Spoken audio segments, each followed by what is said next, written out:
What's up, God's people? I'm your host, Jay Will. This is Inspire God's People, where we balance faith and business to guide you to your purpose. We got a great show today. I got a guest coming in, Josh Louka. Josh is someone I actually just came across on Instagram, a businessman, a real estate investor, a Christian entrepreneur.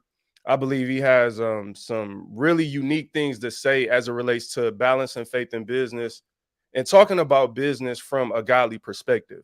And that's what we try to do on this show. It's so important as we all out here chasing our dreams and super ambitious to figure out what that really means as it relates to pleasing God. We're going to talk a little bit about real estate. You know what I'm saying? Today's show is actually called EsFaith.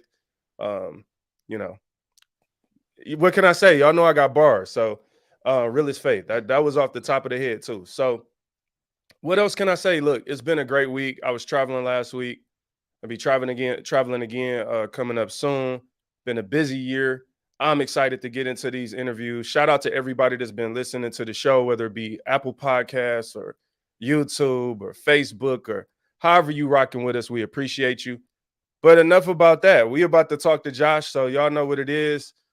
We come back from this. This ain't a commercial break. Y'all know I'm excited about the new intro. So if you're listening on Apple Podcasts, this is a reason to at least check out the video, YouTube, Facebook, whatever. You know what I'm saying? I put a lot of effort into editing this. I edited myself. So stop saying what you gonna do till you do what you said. When you opened that Bible, you knew what you read. You felt it deep in your soul. The promise did not expire. Be inspired.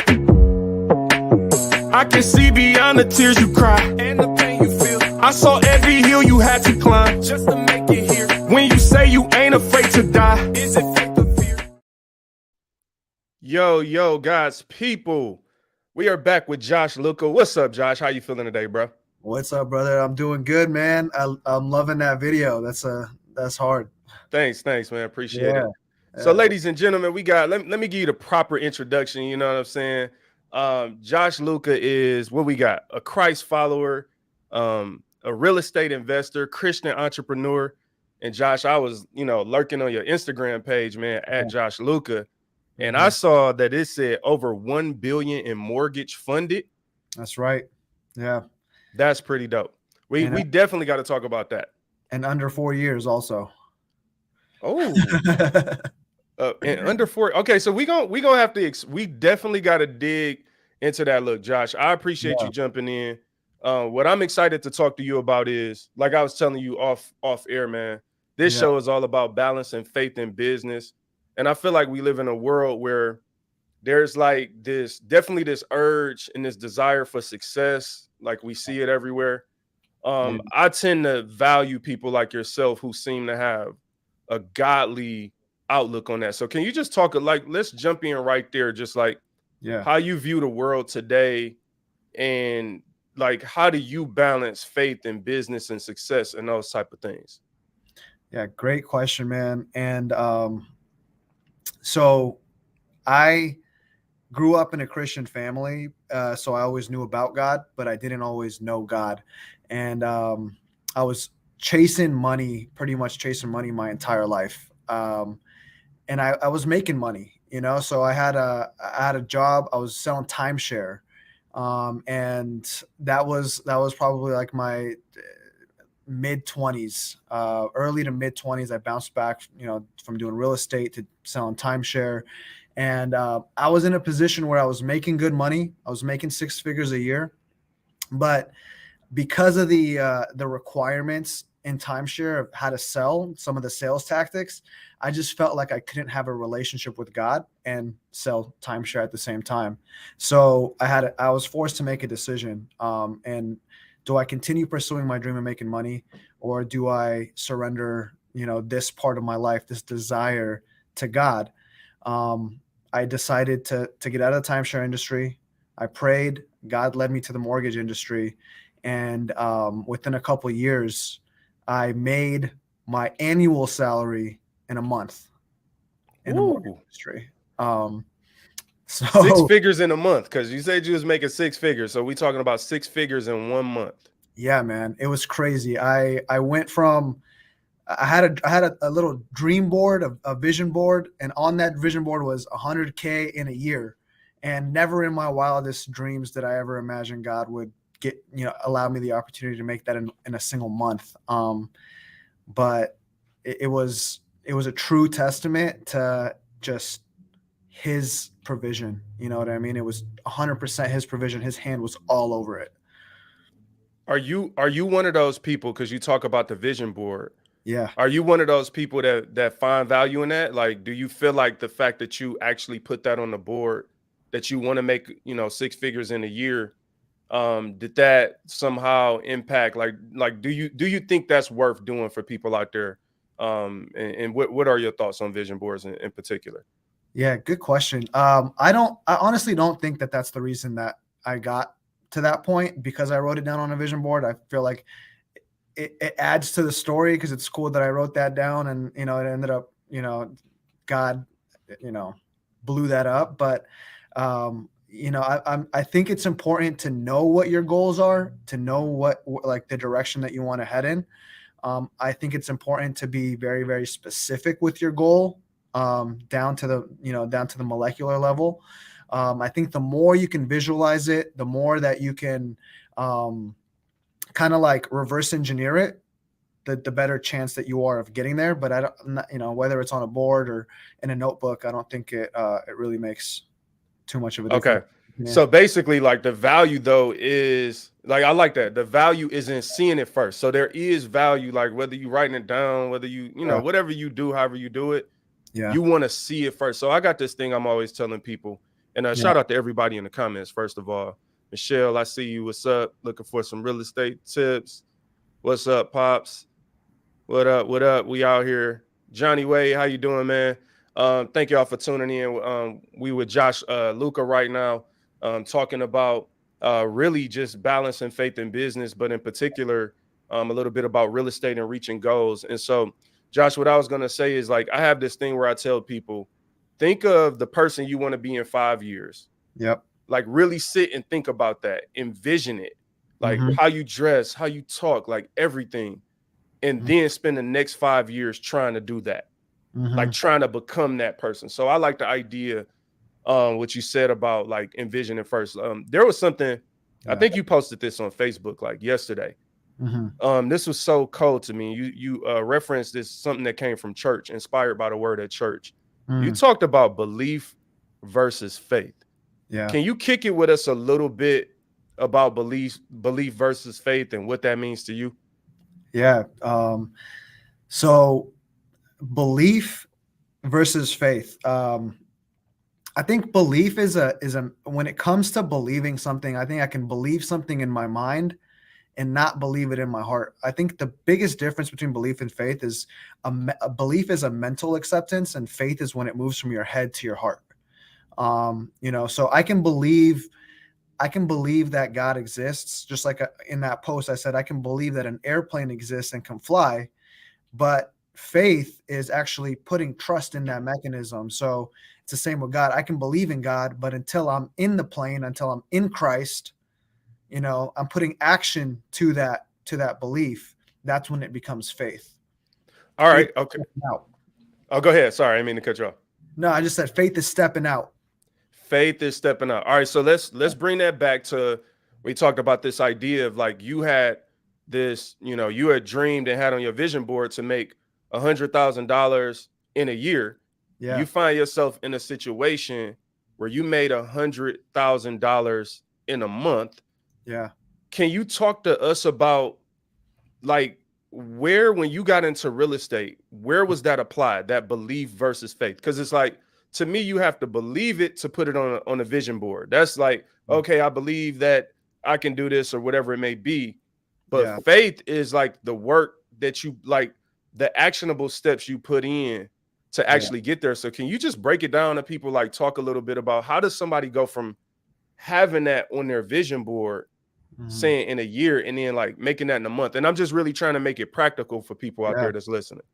Yeah. I think for me, the biggest thing when it came to belief was, if I saw other people doing it, and I'm like, if this person can do it and that person can do it, why can't I do it? Like, so that's where the belief part came in. Okay, it's possible for me to actually do this. And then comes the faith part.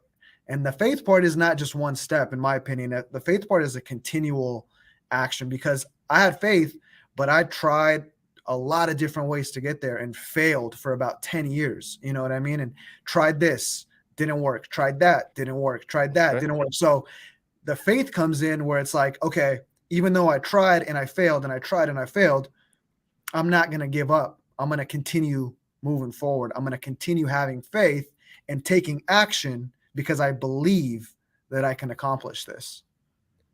So what do you think the value in the failure is? Because you just said like you failed a bunch of times. And I think a lot of people, like, if we just being real, like people struggle because like when you're in the failure, it's different. Let's be real. It's different once you find success and you're talking about like the failures you've gone through. But like, can you talk to me from the perspective of like the Josh that was in the failure? What was that like when you were actually experiencing it? And how did you overcome that? Man, it's not too hard to think back on it, because I'm in a similar situation right now, to where I'm starting over and I'm putting myself in a new place, and it's scary. It's scary. There's it's really easy to let fear overtake you. But I think there's so much value in failure, and failure is so underrated and under talked about. But I had, when I stepped into the mortgage industry about 4 or 5 years ago, I had the same opportunity that some recent college graduates had. We started off in the same position, but I excelled because I had 10 years of failure behind my back. And they didn't have any failure yet. They were fresh. So every single time I tried something, I failed. I grew. I got experience, and I grew, and I learned. And that gave me the edge that I needed. God used all of that failure. And when I was in a position, when I had that opportunity, all of that experience, everything that all the ways that I grew, everything that I learned, was a resource, was an asset for me, as I stepped into that, that new playing ground and in the mortgage industry, and it allowed me to excel where others couldn't. But in the moment, it wasn't fun. It was scary. It was like, there was a lot of times where I felt like, man, is this ever going to happen? Like, is this ever going to come to pass? Like, it wasn't always like, my mind is there. I'm set. I'm confident in where I'm going, and I have the direction, and I have the focus and the confidence. It was a lot of like, man, this is scary. Like, am I just wasting my time here? Like, what am I doing? A lot of Yeah, no, I've had a lot of those moments myself, man, and hopefully people can understand like faith is really part of the journey. Yeah, I think sometimes fear is part of the journey, faith is as well. But like failure, but when your fear will stop you from, even wanting to engage failure. So it's like, you talked about, like, I know that you're it seems like you're on a new journey with like sharing these experiences. I don't know how long you've been sharing, but when I was looking up, it seems like that's fairly new for you, and like kind of opening up, like, can you talk about that? Like, do you have any fear about that right now? Like, you starting to share these experiences. I'm sure it is like it's like, how much do I tell? How much do I kind of keep? Like, just talk a little bit about that journey of like starting to share your journey, and like what actually urged or pushed you to do that. Man, I'm so glad that you asked that. I had it in my mind, and I had a desire to do something like this for a few years. And I was just really scared. You know what I mean? I was nervous. I was nervous about people's reactions. I was nervous about, there's always that voice in my head that said, who do you think you are? Why do you think you're qualified enough to talk about this, or who's going to listen to you? And honestly, I still have some of those thoughts. I posted my first video, and had a lot of really good feedback. I had a lot of good feedback from my followers, from my friends and my family. And then I posted the second video, and it was like, it was almost like, oh, it's this guy again, you know what I mean? And then I posted the third video and I was like, oh, it's this guy. So it's like, and it's like less and less reaction. So, but you know, so it's hard being vulnerable. It's hard putting yourself out there. But ultimately the reason that the thing that's keeping me going, that's going to keep me going, is I believe that God called me to do this. I believe that God called me to share, to encourage. I think there's so many secular influences out there. And the world, you know, our culture and our world is saturated with secular influence. And I think there needs to be more guys like yourself and like me, who are sharing, who are encouraging, who are inspiring, you know, from a biblical place and from a Christian place, you know. So that's what's helping me push through this awkward beginning stage, you know. That's funny, man. You kind of like I wanted to ask you like how you viewed the world today, but you kind of said it. Like in the world today, you have all this secular influence, and I think that's a great way to put it, secular influence, because it's the influence part that's super important. And it's like, as believers, in my opinion, I'm always looking for things that I connect to. Like earlier, we talked about the vision board or envisioning your success before you get there. And one thing that I believe in is like surrounding myself in an environment, whether that's like what I'm watching, what I'm listening to, who I'm talking to. Like I love to immerse myself into the environment of what I want to become. Like at every level I've gone to, like even now, it's like it never stops. Like there's a level that there's a next like part of growth that I'm trying to get to in every aspect of my life. And so I'm surrounding myself. That's what gravitated me to you. It was like, okay, like he on what I'm on. Like I want to talk to him, you know? And I like when I view the world today, I think as believers, we are starting to like listen to the influence of the world. And that's where I agree. Like we need more people like yourself who are sharing these stories from a godly perspective. So I appreciate you sharing that. Josh, what, like, to go back a little bit, why real estate for you? Like real estate is one of those things that a lot of people kind of throw out there in a cliche fashion. Like, jump into real estate. And, you know, I've invested in real estate myself as well. I'm curious for you, you know, what led you specifically to real estate? And like, I know you had that early success a couple years in, but like, was it what was your like obstacles as you engage in real estate? Because what I find in real estate is like, there's a lot of learning that needs to take place in real estate. I've definitely had some failures in real estate. So I'm just curious what led you there and what that process was like, you know, when you first got into it. Yeah. So I got my real estate agent license in my early 20s. And, you know, I liked sales. I liked the idea of not having a ceiling, you know, as an employee, as making a salary, you're always kind of capped at how much you can make. So I like the idea of, you know, my effort is rewarded by my paycheck, or my paycheck is reflected by my effort. So that's what attracted me to real estate. And the second thing was, you know, real estate's like the biggest commission you can earn because it's probably the biggest thing that you're going to sell. So if I'm going to do sales, I want to pursue the biggest thing I can sell and the biggest commission check that I can make. And so I didn't do well as a real estate agent. I excelled when I got into the mortgage industry. That's when I really really did well. But all along the way, I read a lot, you know. So I from the first mentor that I had in my early 20s, he got me on reading, and I just started reading, and I realized that most people, the majority of the wealthiest people in America made their money by investing in real estate, not by being real estate agents, but by investing in real estate. So when I was just waiting for my opportunity. And when I had my opportunity, I started to invest in real estate. And I specifically got into Airbnb, short-term rental.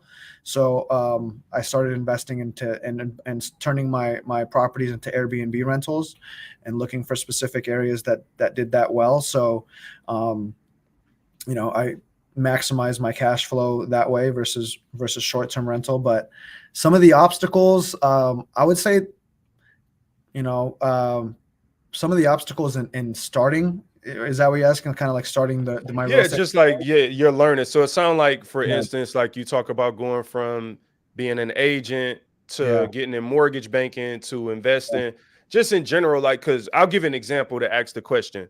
yeah, When I first, you go with real estate, it sounds so good, yeah, and I believe it is good, but I think people have to try to make that connection between, like, anything can sound good, but it's yeah, like, what level of effort and work are you willing to put into it, reading and studying and everything, right? So yeah, back in 2017, I had just sold a property, yeah, made some money, and I'm like, okay, now I'm ready to, like, invest, right? And even though selling the property was a form of investing, this was like more so like getting into condos and things like that. So I went to there is a suburb in the Detroit area hmm, that's pretty nice, right outside the city. I'm like, yeah, okay, found this condo. Everything is going good. I still have all the paperwork. We yeah, got to the closing, Josh. yeah, I'm thinking I'm good. I got the money, like everything is good.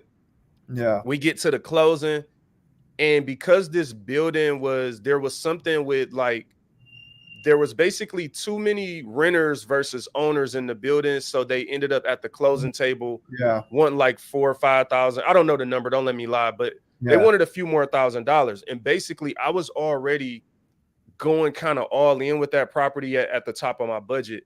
yeah, And so I had to eat up the closing costs, yeah, the not the closing costs, but the inspection and all of those variable costs. And I yeah, made this decision to still pay my real estate agent a commission. mm, And we walked away. And obviously it wasn't the full commission that she would have gotten, had we sold the property, but right, she had done so much work. I just didn't feel right walking away from that. So I paid her.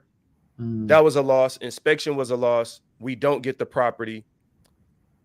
Right now, I was looking, this is what, 5 years later, that property has tripled in value.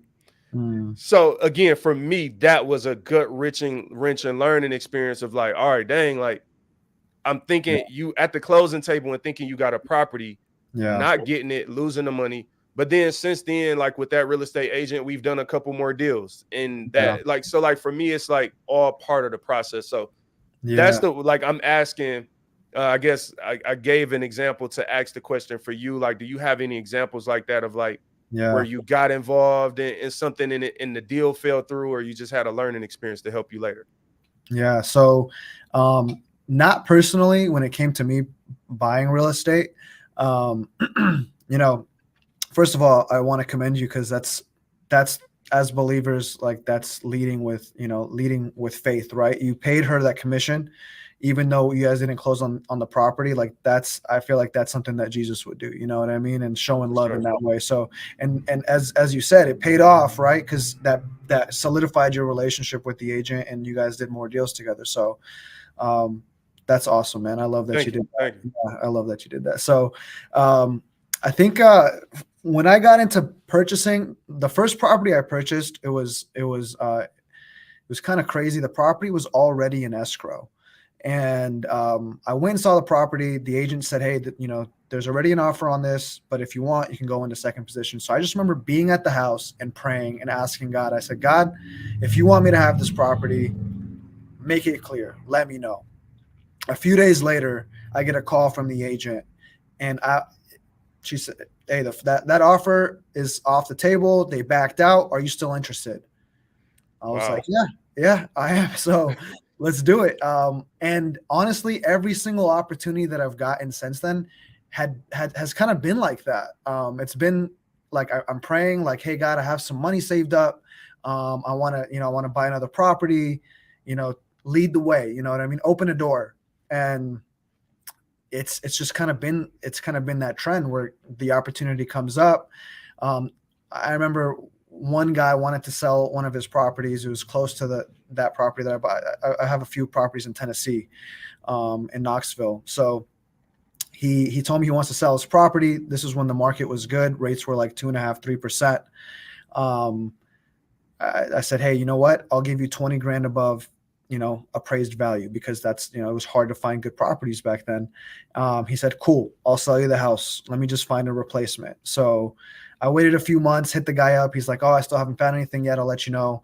Waited a few more months. He still didn't hit me up. So I'm like, okay, he probably decided to keep it. Few more months go by and he's like, hey, I haven't found another property, but I'm ready to sell. Are you still interested? I said, look, I still want the house, but unfortunately, I'm not going to be able to pay you $20,000 above, just because the rates doubled since we last spoke. Right. He said, you know what? Give me X amount for it, and we'll call it a deal. I made the offer. He accepted it. The appraised value came in a little bit higher than that, and it was like smooth. You know what I mean? Wow. And every time I bought a property, it's kind of been like that. Now, once I have the property, it's a different story. You know what I mean? Yeah. There's a lot of stuff that goes wrong with having property. And this is stuff that you probably know how it is. You don't know it until you're actually a property owner. Like, you're just old houses, they need repairs. You know what I mean? But I'm happy you said that, though, because like, this is something that I believe in. And part of the reason we're gonna get off real estate in a second, but I know like there's a lot of value in like your experience here. And I know, like, again, real estate is something that a lot of people are gravitating to, and rightfully so. Yeah. But I think you touched on something super important to me, and that's the fact that people tend to think that when you obtain success, or let's say like you praying for something, right? Like, people pray for a job, and it's funny to me, right? We pray for jobs, get them, and then like hate our jobs or quit them or whatever it is. But it seemed like we forget, like, well, this is what you prayed for. Yeah. But sometimes I think we're praying for perfection. Yeah. And it's like, that's not what God is providing us. He's providing us experience in life and learnings. And so you touched on something super important. Yeah. And that's the fact that, like, once I have the property, things go wrong. Like, even though you're successful, even though you might make money, and I like, people forget that you still need God, and you're still gonna have ups and downs in this life. And I don't know. I'm happy you said that, because I think that's one of the things that's getting lost today. Like, everybody's talking about success, like it's this destination that you just get to and chill and have no purpose in life. And it's like, no, man, so much more to it. And God is still, even in your success, God is still working through you. And so I'm glad you touched on that. Absolutely, man. It's it's a process, and God's like, I love John Bevere. He's an author. Have you heard of John Bevere? I have not. Oh man. So he writes this book called God, Where Are You? And he talks about the season of the wilderness. And, we find ourselves in wilderness seasons from time to time. But what he talks about is, like, he talks about the refining process, so gold or precious metal, you can't refine an 18 karat or, gold ring unless you put it in extremely hot fire and it melts. And once it melts, all the imperfections, all the other materials and chemicals come to the surface, so you can take them off, and I think you're absolutely right. And I'm experiencing that in this season of my life as well. It's where, like, we're expecting God to just make it a smooth, easy process. And he never promised that, you know what I mean? He said, when you go through trials, consider it pure joy, when, not if, so we should expect for life to be difficult. And I was telling one of my buddies this last week, I said, I think the reason why it's harder than it should be is because got the lights just went off. There you go. I think it's harder than it should be, because we have this unrealistic expectation from life that life is supposed to be easy. So when we have that expectation from life to be easy and it's hard, there's incongruency in our mind and our heart. Like, it shouldn't be like this. You know what I mean? Yeah. But if we expect life to be challenging and hard, we're mentally preparing ourselves for that difficulty. And it's like, okay, I knew life was going to be hard. It's hard. Let's get to work. You know what I mean? Yeah. And I like the, unrealistic expectations. That's something I talk about a lot with my friends. Like, and it makes me think of, like, if you're somewhere and it's a hurricane warning, but you prepare like it's just sprinkling outside. It's like, hey, bro, like, it's literally a hurricane warning. If you walk outside and think that a raincoat and an umbrella is going to be enough to protect your home from Yeah. a hurricane, those unrealistic expectations can get you hurt. And I Yeah. think that's what happens a lot of times, like you said, with people, is that they are expecting something that's not realistic. And then Yeah. when reality happens, they're like looking around like, God, what's up? Like, Yeah. why me? And it's Yeah. like, no, why everybody? You know what I mean? Like Yeah. we all going through that. So that made me think about one of the first videos I saw from you that you did on Instagram. Yeah. You talked about Joseph. Yeah. And look, that's my like absolute favorite, story in the Bible. Me You too. talked about character versus comfort. And Yeah. I don't know if you can, off the top of your head, not to put you on the spot, but like if you could just share a little bit like Yeah. of what that means to you and in that story of Joseph, share with people that character versus comfort. That just really connected with me. Yeah. And I think it's some value in that. And I think there's 100 things we could say about the story of Joseph. So Absolutely. this is just one more for me. Yeah. That's, I mean, that specific line, that quote was something that one of my youth pastors from like when I was like 19 or 20 told me. He said, God is more concerned with your salvation than he is with your comfort. He would rather you be uncomfortable while you're here on earth, but get you to heaven. You know what I mean? So unfortunately for humans, we don't seek God when things are good.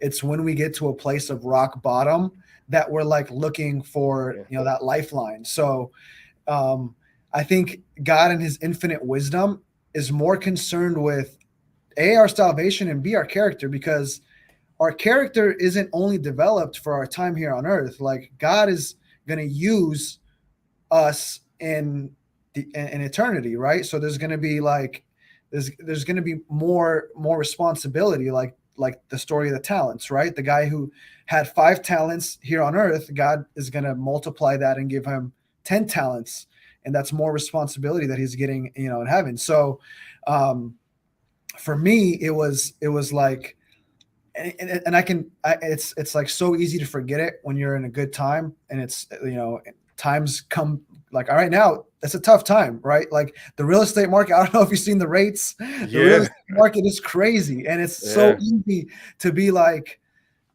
God, where are you in this season? But God gave Joseph a dream, and if God fulfilled that dream for Joseph in that moment, Joseph was spoiled. He was insensitive. He was kind of a jerk, right? He's throwing it in his brother's faces, like, "Hey, you guys are gonna bow down to me one day," So, like, God allowed him. He was sold into slavery. He got sold to Potiphar, and then he served Potiphar well, and then he got wrongfully accused, and he went to prison for so long. And all this time, he's remaining faithful to God, and God eventually fulfills that dream and puts him in second in command of Egypt. And Egypt at the time was the world power, like with the most powerful nation in the world at the time. So Joseph is second in command of the entire world, but so God did fulfill his promise, but I don't think Joseph would have been ready for that if he didn't go through everything that he went through. He was humbled, and he saw the value in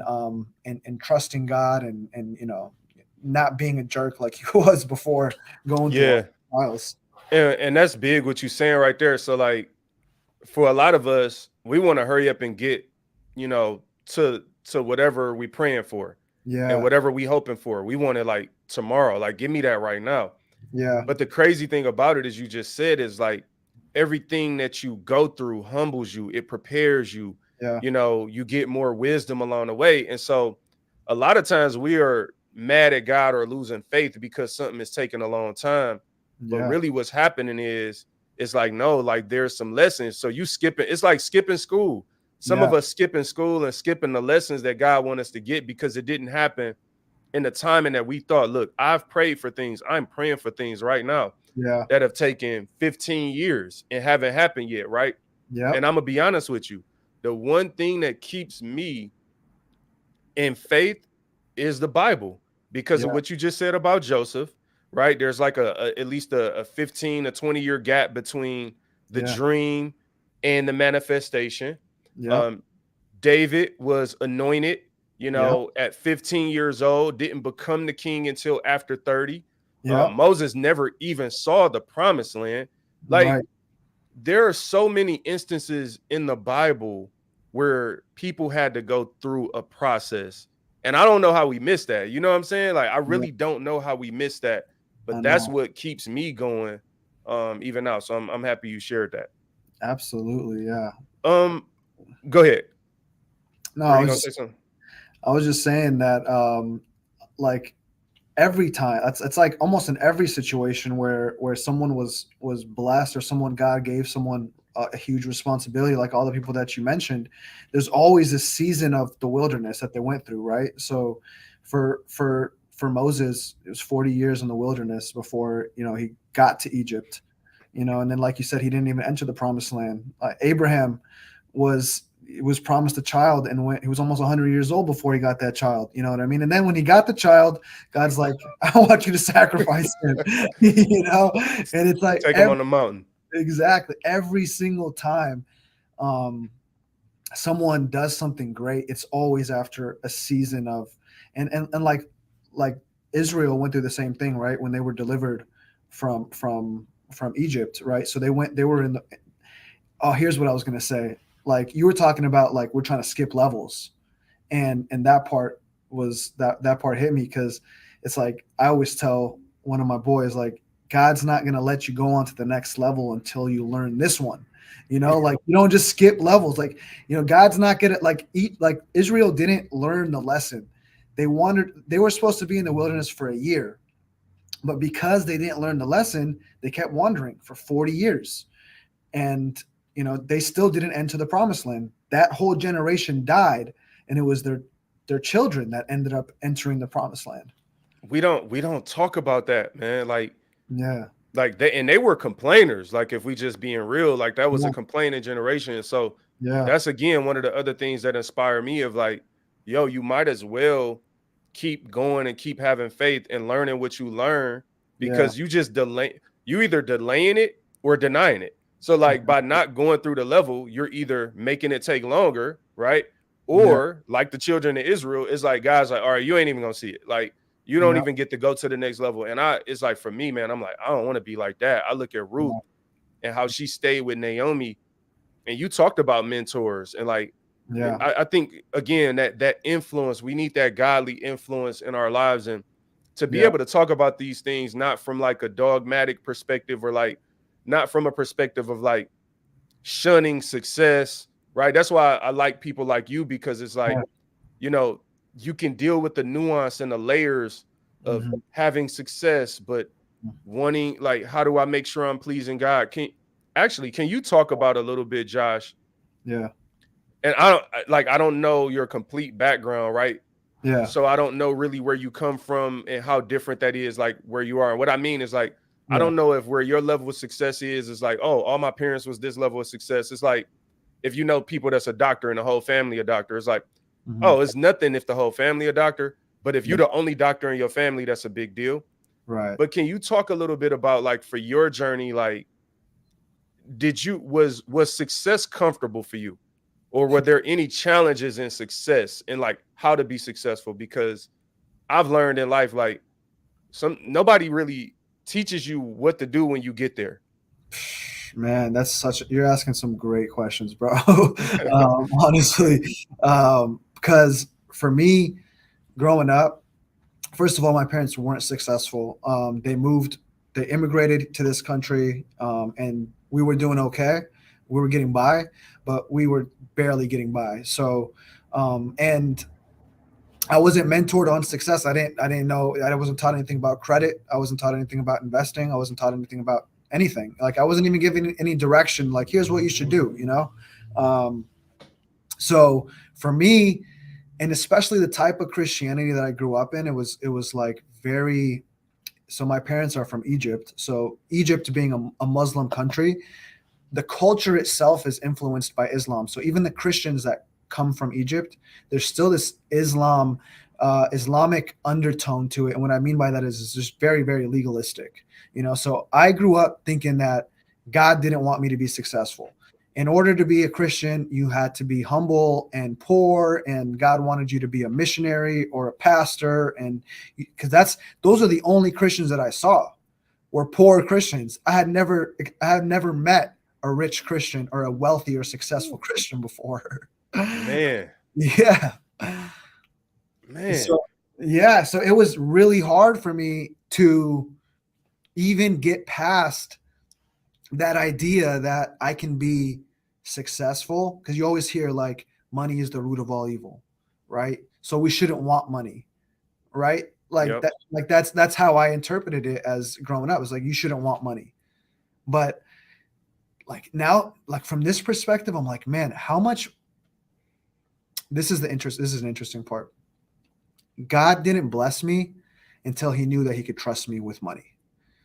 If Woo. God blessed me before, I probably would have destroyed myself before I fully surrendered my life to him. Because I wasn't, I was in this cycle. I talked about it in one of the videos, in this cycle of like, I would party, I would hit rock bottom, I would go back to God, God would fix me, I would go back to doing this. It was over and over again. And so if I was still living in that cycle and God had blessed me to the extent that he did, I would have spent it on partying, on girls, on drugs. I would have destroyed myself completely. So it wasn't until after I fully surrendered my life to God that he knew he could trust me with those finances. That's when he blessed me with it, because he's a good father. You know what I mean? He wants us to have good things, but not at the expense of our soul, right? And I Yeah. think that goes back to comfort versus character, right?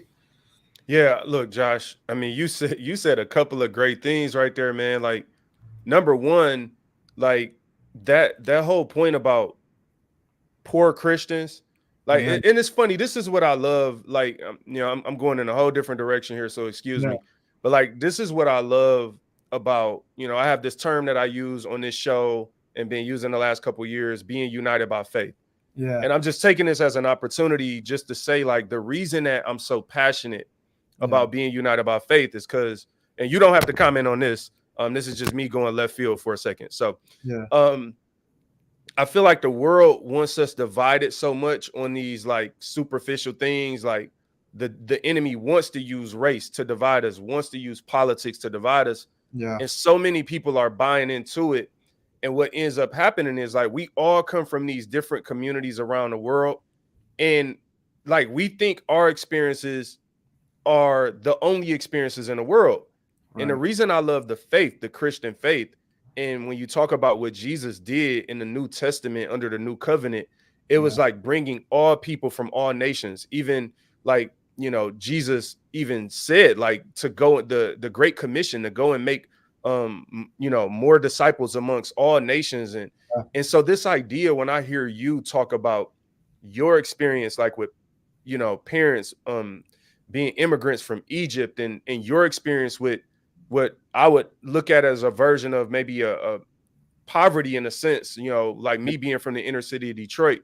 yeah, I'm sorry I'm going left, but I just wanted to take a moment just for people to hear, man, like yeah, that's why we can't be so limited on our thinking, and we have to hear these different perspectives, because even yeah, though I'm from the inner city of Detroit, like, and this happens sometimes, like in America, like we just think like we the only ones. Like it's like, no, man, it's like a whole different yeah, perspective, and there's other people from other nations, and we could come from all these nations and be believers and be united and hear each other's stories and learn from each other and appreciate, man. And so again, you don't have to comment on that, but I just wanted to yeah, say, like, I appreciate you sharing that, because what you just shared, I never heard that before.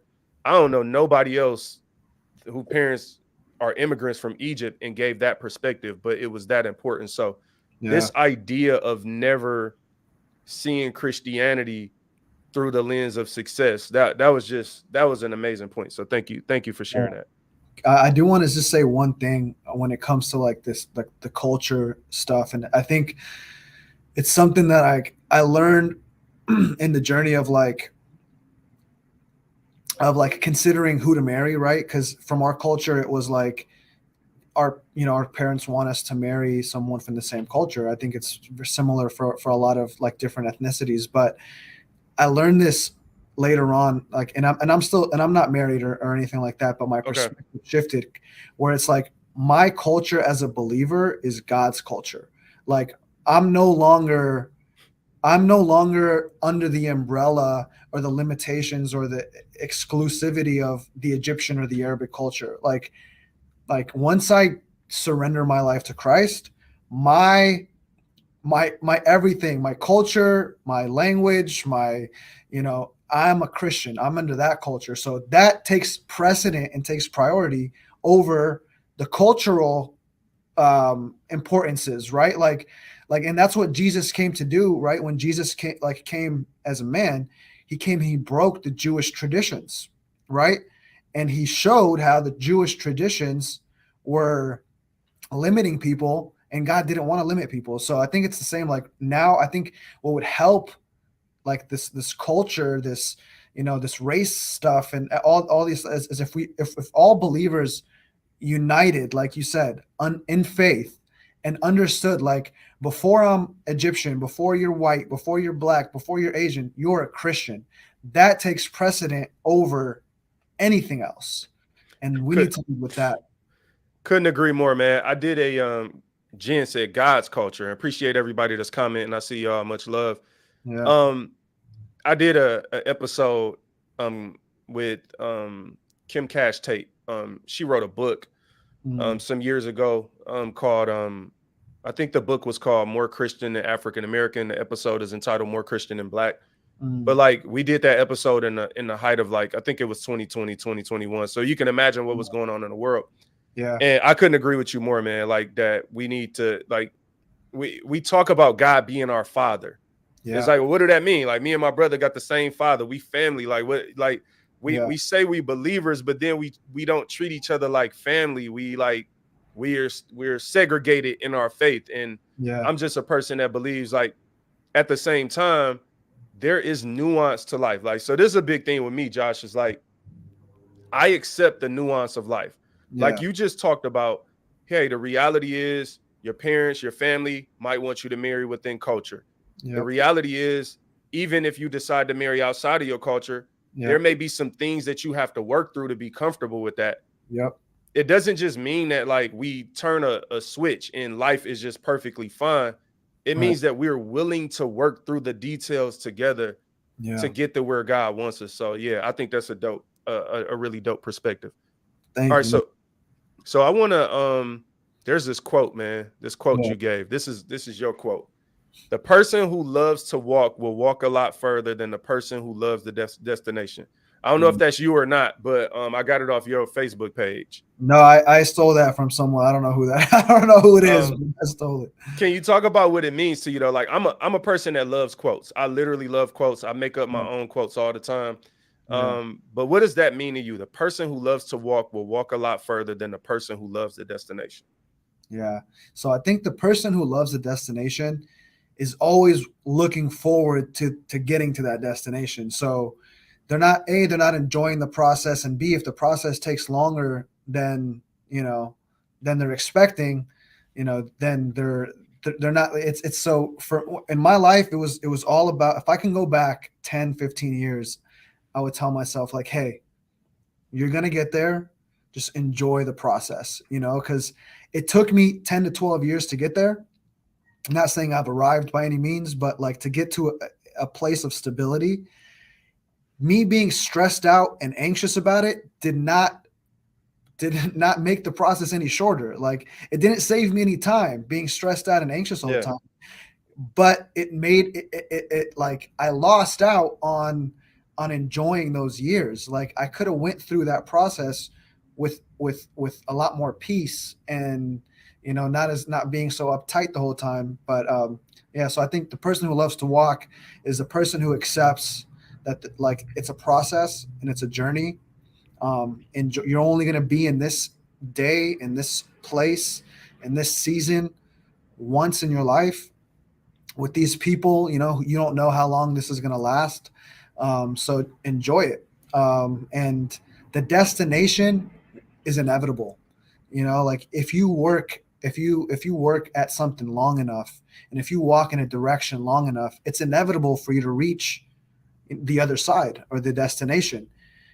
So long-winded. No, that's good stuff, man.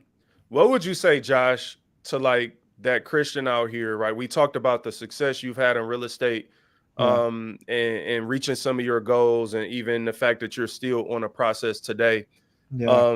what would you say to a person out there that says step one? Like, I'm always trying to figure out, like, how do I take these experiences that I have and like wrap them up and package them so that that person that's at that first step can actually grab a hold of it and have something practical. So what are some steps you would give a person that's like, all right, I hear you, Josh. Yeah. But I'm at my vision board today. I'm literally making my vision board today. What are some of the first things I should do to go out and make those visions a reality? All right. So a few things, right? So first thing is seek first the kingdom of God, and all these things will be added to you. Because what does it gain a man to gain the whole world but lose his soul? So seek God with all your heart. Make him the delight of your heart, like delight in him. That's literally step one. If you go out and try to do step 2, 3, and 4 before you do that step, you're going to go against the current, and like I did for a long time. So if you're a child of God, God is not going to allow you to experience success without him. So don't even try.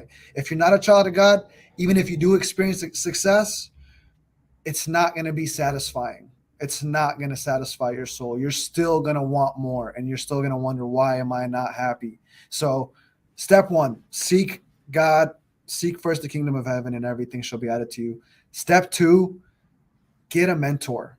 Get a coach. I was watching a documentary on the Lakers, and they had Kobe, Shaq, Fisher, Fox, Ori, and they couldn't win a championship until they got Phil Jackson as the coach. And Phil Jackson had coached MJ and the Bulls to 6 titles. So he already knew how to get to the destination that they wanted to go. You got, with all the talent and drive and motivation that the Lakers had, they still couldn't win a title until they got Phil. So having a coach is like, please don't try to do it without a coach. Like, you can save so much time, so much heartache, so much wasted effort, and just like read, get a mentor and read. Like, there's so much value in books, and your eyes are open, and you become aware to so much more than you can possibly know on your own, or from your own experiences, or from your own circle. So yeah, seek God, get a mentor, and read a lot of books. No, I love that. God, mentor, read. Yeah. And I don't take any of that lightly, because I love what you said about the fact that, like, look, we need to keep God first. Yeah. And that's really what I liked about your content when I came across your videos and stuff, was just like, yeah, the success is there and stuff. I'm gonna just be real. I get turned off when people are just all success. Yeah. Like, it's a turn off to me. It's like, okay, I get it. It's like but man, when you're talking about godly success, which that's a term that's mentioned in the book of Joshua, like godly success, good success, I actually think is the term. It's just something different about it, because it's fulfilling and it's purposeful. And it's not just about like, oh, I want to get all this money so I can show off in front of people or whatever. It might be freedom. It might be opportunities, different things like that. So yeah, God, mentor, read. If you don't take nothing else from the day out there, God, mentor, read. All right, Josh, before I get you out of here, I just want to ask you about the real estate market today. Now, like, again, people out there, this ain't financial advice or anything. I just want to talk to somebody who's in the space. Like, give me your thoughts. Like, there's obviously, you have the high rates. You have, the prices, I guess, are starting to come down. I haven't been looking as closely lately. I actually sold my house at the top. It was like, I don't know, God is like, man, it was like all God, like, as a sidebar, like, it was just God. When I say it was like, the timing was just like, like, oh my, like, man, it was like at the complete top, just like something you can't even, I don't know, you can't make certain stuff up. But what's your view on the market today, and like, how are you moving through it? Is your strategy or your plans changing with your Airbnb properties, or what are you doing different, or how are you playing just this time? That's actually that's a great question, and the timing is great too, because I was just having a conversation with my partner about that, and my business partner.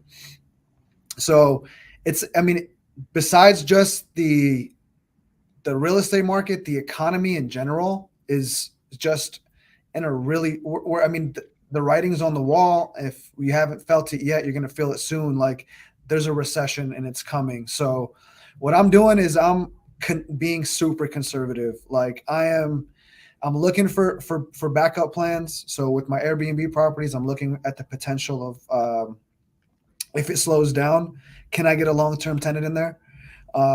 Possibly leveraging some of my equity.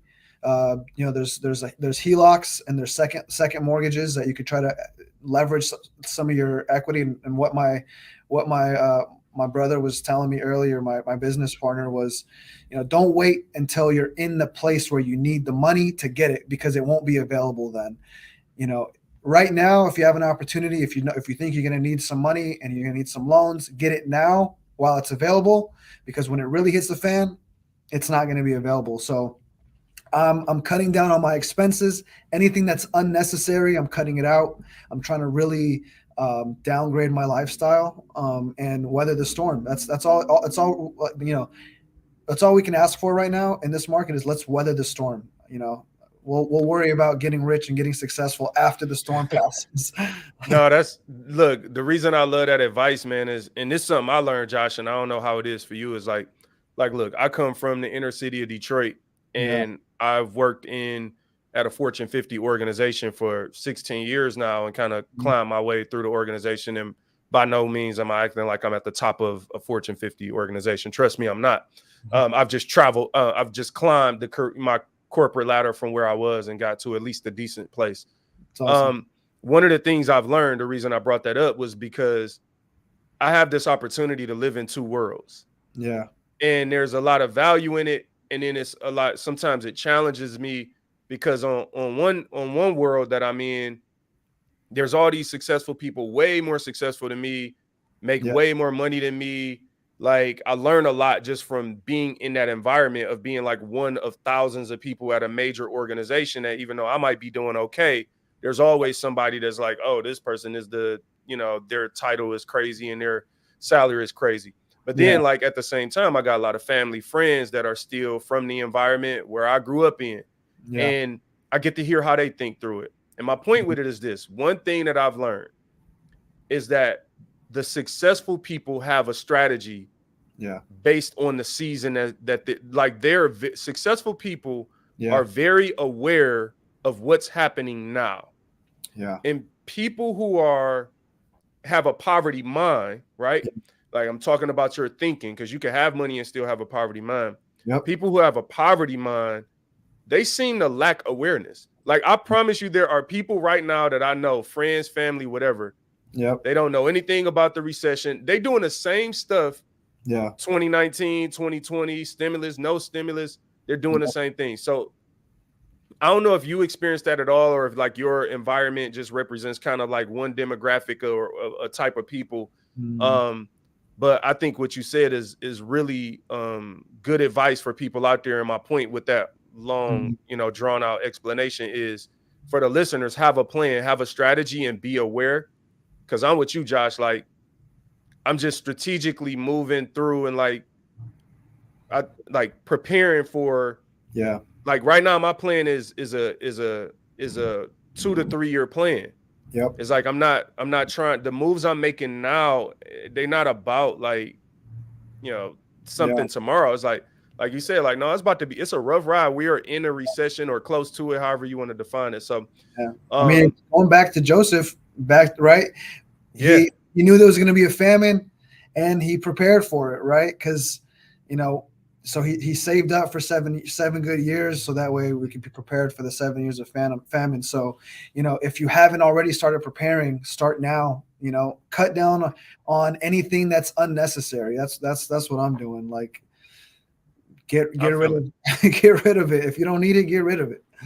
I feel it. Yeah. Well, Josh, look, man, this was super dope, man. I definitely enjoyed talking to you. I gotta try to get you on here again, man. You know, before we get out of here, for anybody listening, Josh's information is going to be in the description of the show. But he's on Instagram at Josh Louka, if I'm correct, right? Correct. Actually, yep. you know what? I'm gonna be fancy. I'm gonna put it on the banner real quick, just so nobody. We got JoshLouka, correct? That's right. There we go, right there for the people who want to follow Josh on Instagram. Josh, can you just tell us what else you have going on, or what you're doing next with your videos, and what can people expect when they follow you? First off, I want to say thanks, Jermaine. Thanks for having me on the show. Really enjoyed talking to you. You ask really good questions, and I love just what your whole brand is about, you know. And so as far as what's coming up for me, I'm just getting into this space, and one of the things that I want to do in the future, I don't know if it's soon or you know, down the line, but do something like this, like a podcast. And when that time comes, definitely have you on there, because you know a lot about my story now, but I know nothing about yours. Right. That's hilarious. Yeah. But yeah, I definitely want to have a podcast in the future. But in the meantime, I just want to, whatever God puts on my heart, I want to put it out there, and hopefully people can learn from the mistakes that I made. Just, you know, the ways that I learned. I have a couple videos coming out this week about mindset, you know, about different things that I learned from NLP, neuro linguistic programming, and some of my background from that I can share. So hopefully you guys enjoy that and find it valuable. And once again, thanks for having me on the show, brother. No, man, look, people, y'all follow Josh. I'm following you now, man. Definitely worth the follow on Instagram. You need this type of inspiration and godly advice on your timeline. Josh, in respect of your time and how long this interview was, I'm going to let you head out. I'm going to stay on and talk to the people and wrap up the show, but I would definitely, you know, hit you up on the back end of this. And thanks again for joining us, man. And you have an amazing evening. Thank you. Thank you. Thank you. You too, brother. All Take right. care. All right. See you. Guys, people, man, that was Josh Louka. Man, that was like, look, I really enjoyed talking to him, because when I came across him on Instagram, again, just like, you know, y'all look, as much as I'm like here to use my gift to inspire guys, people, the inspirer needs inspiration too, right? I need to keep my tank full. And so he was someone I came across, and I just loved the way he was talking. Super successful. You heard it if you listened to the beginning of the show. $1 billion in mortgage. How is it? $1 billion in mortgage funded in a couple years. So I think he said it was 2 years. If you came on late, so super successful gentleman, still growing. Look, man, I wanna kick it with y'all a little bit before I get out of here on this show. Like, there's a lot that I've been thinking about as it relates to where we ended, and that was like being aware of the time and season that you're in. And again, I'm not here to give you financial advice or anything like that, but I'm telling you, man, like, you gotta know where you at. I'll give you this example. If I was going to open up a surf shop, I've said this on a podcast in the past, but you don't listen, so you never heard it. If you were going to open up a surf shop, right? And I just called you and said, like, no, let's say I'm opening up a surf shop, my bad. And I call you and I'm like, yo, is a surf shop a good idea? And you like, yeah, a surf shop is a great business idea. Let me get some water real quick. A surf shop is a great business idea. But then I tell you, I live in Alaska. It's like, yo, like, something could be a good idea in the wrong place. You feel what I'm saying? Now, let's also talk about the importance of understanding the time that you live in. You get what I'm saying? Like, so it's like you got to understand the place, the time, the situation. So let me give you a little synopsis. The place and time and situation right now.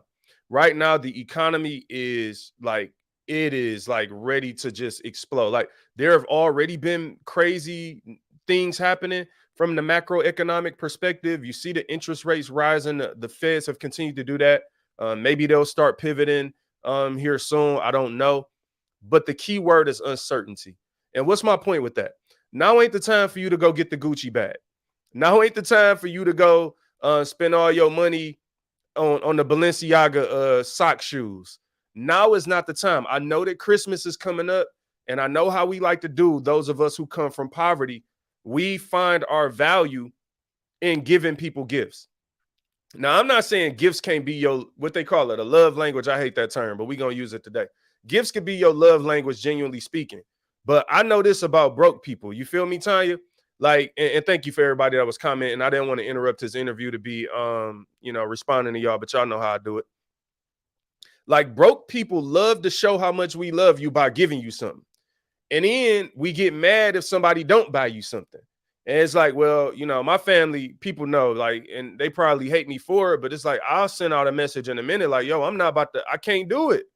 I come from a big family, a large family. Like, I can't buy you and all your kids a gift and all of this and then still invest like I'm trying to invest, because my plan strategically right now is in motion, baby. It's in motion. So you got to know and be aware of the time. So what am I saying? Maybe this Christmas ain't the Christmas to go all out for little man to get him, the PlayStation 5 with his 1.7 GPA. Nothing against little mans, but maybe this ain't the year to get the helicopter for the prom. I'm seeing the prom pictures that I see from my people are actually embarrassing. Like, your kids are going to prom and they look richer than you. Wait a minute. How did you get a helicopter in the backyard and we ain't even got, no, let me not do it. Y'all, I don't want to do it. It's been a great day. My point with this is, like, when are we going to be realistic? Josh talked about those realistic expectations. When are you going to be realistic and be like, yo, I'm broke right now. I'm not getting you no helicopter for prom. No, you driving a Ford Fusion to prom, and you better love it. You feel what I'm saying? Tanya, don't gas me up. Y'all know I get crazy. But I'm really trying to help y'all, because I'm going to tell you what I'm tired of. I'm tired of my people being ruled by poverty. And I'm talking about just the people around me, the people in my city, my family, my friends, like people that I know who are controlled and literally slaves to poverty. And none of us want to just be, listen, ain't we tired of it yet? You ain't tired of it yet? How many Christmases? Let's really, I didn't mean to go in on Christmas. Excuse me, I didn't mean to do it. How many Christmases have you spent all your money on your kids? Then 2 months later, they don't even play with, use, or nothing. What just happened? Let's get rid of the useless gifts now. Now, what am I saying? Like, I ain't saying don't buy nothing if you could. I'm saying be aware of the situation you're in and be okay with telling people no. One of the hardest things to do is tell people no, because you might understand why you're saying no, but you want them to understand. And I'm going to tell you something that the Lord has been delivering me from. The Lord has been delivering me from other people's perception. You feel me? Like, you might have a perception of me, and it's like, it's not that I want you to have a negative perception. It's not that I want to come off a certain type of way, but I can't spend too much time caring, though. You feel me? I can't spend all my time caring about what you think about the decision I'm making if the decision I'm making is rooted in wisdom. And so I just want y'all to understand that when you're aware of the time and the season and the situation you're in, you might have to move differently. And guess what else I believe? I believe that there are people that won't understand me today. They won't agree with me today. They won't like me today. But in 3 years, they may think I'm a genius, or maybe I'm just crazy, but I'm willing to go through that process. And that's what we have to be willing to do. We have to be willing to be focused and disciplined when God is leading us on the path, and not allow outside factors to distract us or pull us away from it. And sometimes those outside factors are holidays and birthdays and all those things. And it's like, okay, maybe I got to skip getting you something for Christmas for 3 years to get you the best Christmas gift ever in 2025. You ever thought about that? Like, you have to allow yourself the opportunity to get in a good position. And I'm gonna tell you this. I'm gonna tell you this. Thanks, Jen. You say good for me. Miss Bridget, hey, how you doing? I love you too. I'm gonna tell you, like, the thing about poverty, I was thinking this week, why is poverty such a cycle? It's a cycle because nobody ever stops it. What do I mean? I want to be real specific with you. So let's say you grew up and y'all grew up poor. Let's say your mother was poor. Your grandmother was poor. But then you, at let's call it 15 or 16, you drop out of school just like your grandma did or your mama did. Or don't get a skill set just like your grandma or your mother. No disrespect to your grandma or your mother. That's not what we're going here. The point I'm making is the reason poverty is a cycle is because we keep just redoing it like it works. Like, you realize people act like poverty works? Like, it don't work.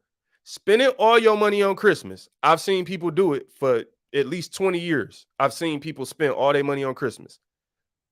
I've never seen it work. Ever? No, I've never seen it work. I'm gonna just make a song out of everything. No, I've never seen it work. It doesn't work, but we keep doing it like it worked. You feel what I'm saying?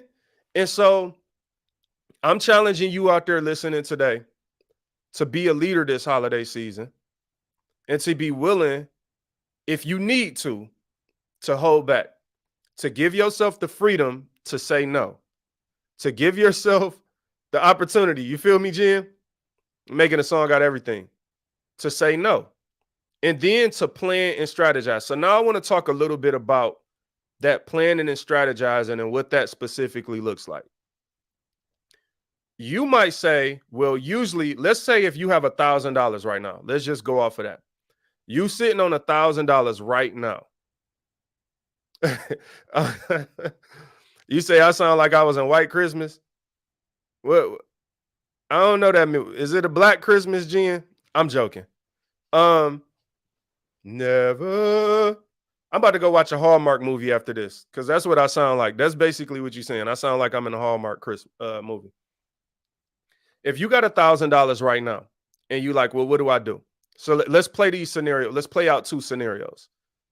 You got $1,000 and you spend it all this Christmas buying people gifts. Now, let's say only $200 worth of the gifts was really worth it, meaning people actually used it, play with the toy, wear the shirt, but you're going to spend $1,000. And then you're going to find yourself in January saying, hey, I got a New Year resolution and I need to save X amount of dollars. Well, it's like, well, you just wasted $1,000, right? Now, let's say you take a different approach and you say, all right, I got 1,000. I'm taking 500 right now and I'm putting that in the bank. And a lot of banks now, especially like online banks, different banks are paying a higher interest rate, or you're putting it in a certificate of deposit, whatever it is. You put the $500 up and then you say, for the next 12 months, I'm also saving $200 a month, no matter what, right? So now you got $2,400 plus the five. Now you got $2,900 next Christmas. That's how you change the process. Like, you have to be willing to be the person to jump out of the loop and say, I'm gonna be the one that's not doing what y'all did and try something new. Like, at least try it one time. Try to save money instead of spending it one time. You already know spending it don't work. You feel what I'm saying? You say, I got to watch the White Christmas now. I'm going to search it, and I'm going to be honest with you.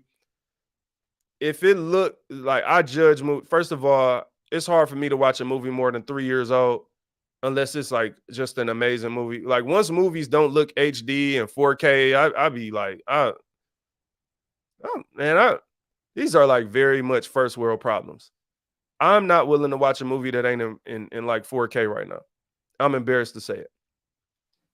My point, people, at the end of the day, I want to say this last thing about poverty and Christmas.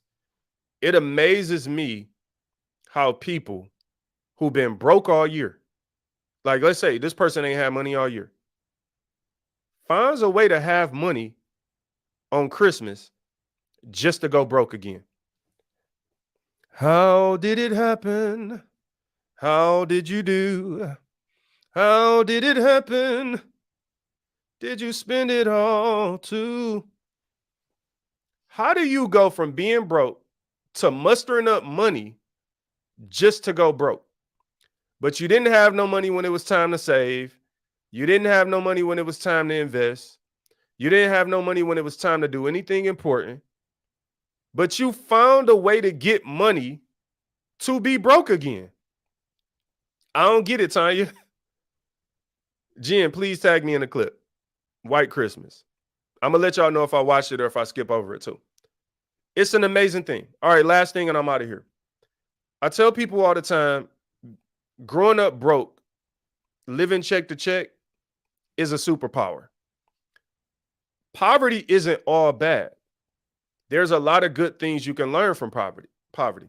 I can talk. Yes, I can. I can talk.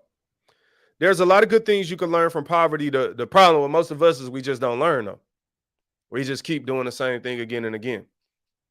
Poverty is a superpower because if you have found a way to survive check to check, that means you are an expert strategist.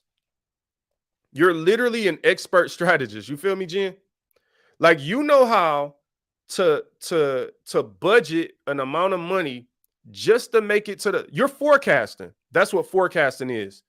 Like you are forecasting, your money is the inventory.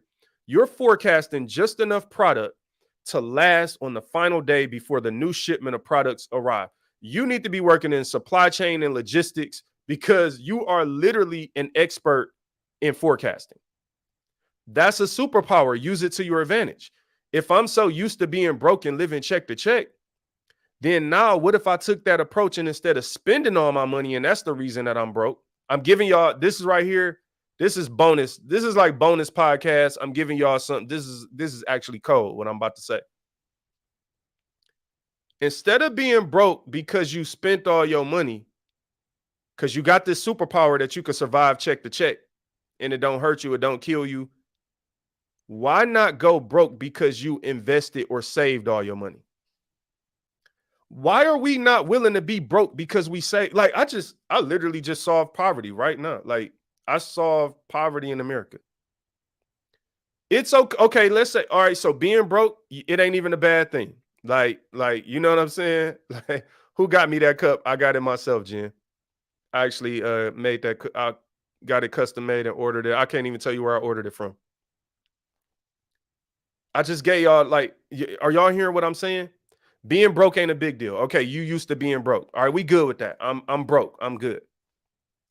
But I'm broke because I take all my money and save it and invest it. That's a different type of broke. That's a temporary broke. I take all my money and save. I take the bare minimum and eat and do whatever I got to do. I pay my bills, get my gas, whatever, but I save. Or I study. I'm not giving you financial advice, but you research and you found something to invest in, some assets to purchase during this time, because during this time when the economy is down like it is, the assets are cheaper by and large, and they're likely going to get more cheaper. That's improper English. What's my point? Be broke. If you must be broke because you're saving and investing. And that is how you break a cycle. Because then when the economy turns around and all of the assets start increasing in price again, you now own them. The difference between the assets and the liabilities is if you purchase assets at a discounted rate, even if the assets drop in value, if you have the right assets and you've studied and researched on your own, not just listen to this guy on a podcast telling you to do something, over time, the assets you purchase will increase in value. But if you spend this time in this season right now during a recession in one of the worst macroeconomic situations that we've seen in our lifetime, if that's the time that you choose to go buy the Gucci bag, to go get the Gucci shoes, to go spend all your money on liabilities that when the economy turns around, they're not going to increase in value. Let's make this simple, people. I'm pleading with y'all. The simple version of assets and liabilities is this. It's literally a liability is something you purchase and it decreases in value, meaning the most it's ever going to be worth is the day you bought it. You get what I'm saying? The day you bought it, and then you can never get that again, right? An asset, that's a liability. An asset is something you purchase. And from the day you buy it, it increases in value over time. So you could spend $1,000 on an asset that's only worth $600 in 5 years. You can spend, a liability. You can spend $1,000 on a liability that decreases to $600 in 5 years. Conceptually, you can purchase an asset for $1,000 and look up in 5 years and it's worth $10,000. You could 10x your money, right? You say you don't even have Gucci anything, and I'm still. Jen say you say you broke off JCPenney, huh? Hey, we've all been there. We have all been there before. We have all been there before. We have all been there before. Broke off JCPenney. I just gave y'all a simple thing to think about, a simple solution to this idea of how do I change this process of poverty and having a poverty mind. And ultimately what I'm saying is you got to do something different. So hopefully y'all enjoyed today's show. Nah, Jen. Nah, you dollar store. You're not kidding. I believe you actually. I actually believe you dollar store broke now. You can never say anything to make me not believe you can't afford Dollar General right now. Hopefully y'all enjoyed today's show. Please check out, visit our guest, follow him, Josh Louka. If you're just jumping in, it was an amazing interview from a Christian entrepreneur, real estate investor. He shared some really great nuggets, and hopefully you got some value from today's show. If you like this, man, please subscribe. We on YouTube, we on Apple Podcasts, obviously Facebook, wherever you watching or listening at. About 70% of the people tend to listen on Apple Podcasts. YouTube is like growing little bit by little. Facebook is decent as well. I appreciate it. The point is, regardless of where you listening or watching, you listening and watching. And I thank you and appreciate you for your support. We'll actually be back in a couple days for another show. I got Tanisha Johnson coming on, the book lady. She threatens you about your book. You know, your life is horrible because your book ain't done, just like I threatened you about my podcast. So we'll be back Thursday with a show with Tanisha. We're going to have a good time. I think the time is 6:30 for that interview. I appreciate y'all. I love y'all. God bless y'all. Hopefully y'all have you know how it is during this time of season. You just start wishing people Merry Christmas, Happy New Year, Happy Thanksgiving. I'm going to say it to you every day. You're going to get 100 Merry Christmases and Happy New Years from me, and Happy Thanksgiving. Cook some good food, y'all. Okay. Don't disrespect us. Making no slackeroni and cheese. Thank you, Tanya. Listen, some of y'all, let me just say this before we really get out of here. If you can't cook, okay, now's not the time. Remember, we talking about being aware of the time in the season. If you can't cook, Thanksgiving ain't the time to try to prove that you can. Because I'm going to start calling y'all out on these pictures, okay? On Facebook in particular, Instagram. I'm going to start commenting and letting you know that's not it. Okay, you feel me, Tanya? Like that ain't it. Don't do that again. Okay, I don't even want to start naming stuff. Secondly, I don't want to see on Thanksgiving your food on the paper plate in the picture. Okay, throw the phone away if you take a picture and you have food on a paper plate. Okay, I actually am going to actually comment on your picture and say, please throw the phone away. Listen, guys, if the picture is blurry, okay, I'm definitely not understanding it. If the picture is blurry, which iPhone do you or don't you have? Okay, definitely hitting people with the what's that? Yo, what up, Katrina? How you doing, sister? We got to let these people know, man. You'll be glad to retire to cooking if someone else step up. Listen, Jen, I just want to be real. I would rather y'all not eat than you go ahead and try to prove that you can cook on Thanksgiving, my sister. It's just ridiculous for y'all to do that. Like, don't if your turkey look like greens, it like your turkey shouldn't look like greens. Trina, I'm trying to bless the people with a little advice before we get out of here. Like your turkey shouldn't look like greens. And listen, people, I love y'all. I respect y'all. I just if it's not your gift, don't use it on the day that the gift is. That's like me trying to play football on the day of the Super Bowl. I ain't never played football a day in my life. Say, hey, starve if you can't.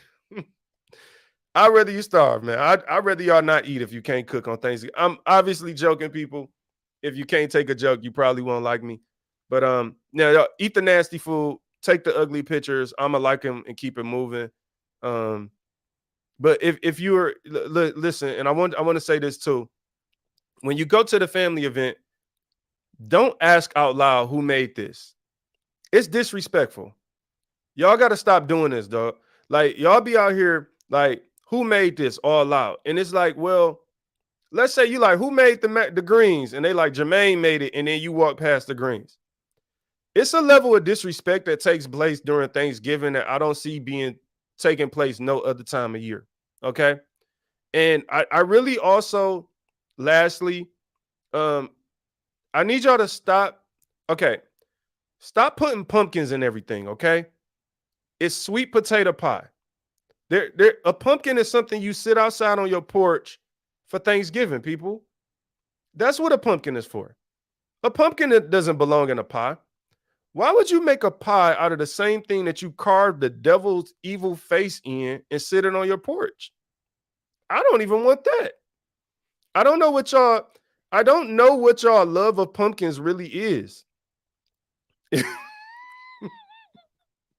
Jen, how you know I ain't make no greens? Listen, you don't know what you say you need to know who made them. Listen, it's the disrespect for me. Ain't that what y'all say? Listen, man, some of these terms y'all be saying be so funny. It's the blank for me. Trina, listen, they don't just stop asking, y'all. Stop asking who made it. At least whisper. And I'm just being real with y'all. My wife is the worst. She asks out loud. She look you in your eyes. Who made that? I'm like, Uncle Ron, man, walk past the greens. Don't eat the greens. If your greens got gravy in it, it's time to stop cooking. Matter of fact, if that should be, I remember back in Twitter with the hashtag days, that would have been my hashtag. It's time to stop cooking. You know what I'm saying? If your chicken wings, first of all, stop making wing dings, y'all. What is a wing ding? I really don't get it. A wing ain't nothing but two pieces. A wing ding, you done broke my man. Imagine somebody breaking your arm and cooking the top piece of the elbow and the bottom piece of don't eat wing dings. That's not real chicken, y'all. Listen, they got the gravy on the greens. Stop putting pumpkins in everything. I'm going in the grocery store. They got pumpkins and ice cream. They putting pumpkin spice and cupcakes. Stop doing it. Just stop it. Put the pumpkins down, people. That is a decoration piece. That's not food. All right, it's time to go to bed. What's up, Brittany Woods? How you feeling? Tanya sending me to bed, said go to sleep. Listen, I've seen pumpkin ice cream. What is that? What is that? Why is there a pump? I don't know whose idea was it to make pumpkins out of everything, but I literally want y'all to cancel pumpkins now. Please cancel it. You say I can never get with it either. Like, I don't get it. It literally, it belongs on your porch. Okay, people? Listen, I love y'all. God bless y'all. Hopefully this show brings value to your life, man. That's really my goal with this. Through all the jokes and everything, it's just about bringing value to people's life and growing it and together and sharing stories and inspiration from other people. And wait a minute. Jen says, okay, guys, hold on. We got Jen, you are hilarious. Katrina says pumpkin is offensive, and Jen says it's a vibe. This is the level of diversity. Let me just take a moment to give a commercial for Inspire God's People. This is a podcast where we bring people together from all walks of life. This is about diversity, true diversity.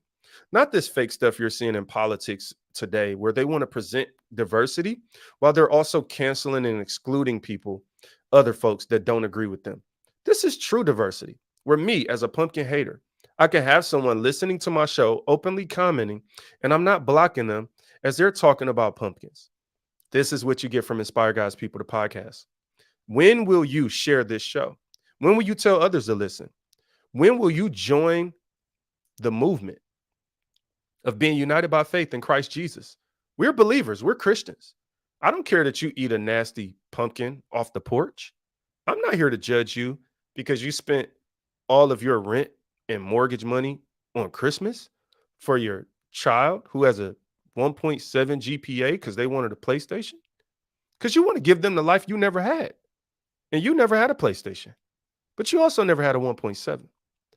This is Inspire God's People, where we love you, even if we hate you. God bless you, and thank you guys so much for watching today. People eat pumpkin because they don't listen to my podcast. I think that is an amazing point.